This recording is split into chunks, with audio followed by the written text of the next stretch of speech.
तुम जैसी ढीठ मैंने नहीं देखी चुका है, क्योंकि तुम इस काबिल ही नहीं थी कि तुम उसकी जिंदगी में रहती। तुमने जो फ्रॉड किया है, मैं पुलिस में FIR लिखवा कर तुम्हें अरेस्ट करवाऊंगी। मुझे तो उसकी ज़हनी हालत पे शुबा होने लगा है। क्या मतलब?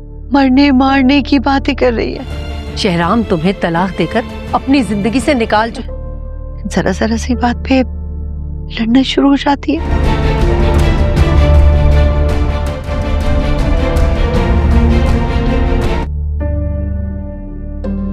मुझे तो मुझसे डर लग रहा है। जीनिया की जान एक्सीडेंट के बाद तो बच गई थी, लेकिन अब इसकी जान बचने वाली नहीं है, क्योंकि जीनिया अब खुद अपनी जान लेने की कोशिश कर रही है। वो शहराम के पीछे इस कदर पागल हो गई है कि एक दिन हॉस्पिटल जाएगी जहां पर शहराम की माँ इसे काफी ज्यादा जलील करेगी और फरियाल भी जीनिया से बोलेगी कि वो इस पर FIR दर्ज करवाएगी और जीनिया ने इस पर जो झूठा केस फाइल किया था वो इसी केस के सिलसिले में से जेल के सलाखों के पीछे बंद करवाएगी। जीनिया की माँ भी इसके लिए काफी परेशान है और वहां पर जीनिया एक दिन अपनी जान लेने की कोशिश करेगी।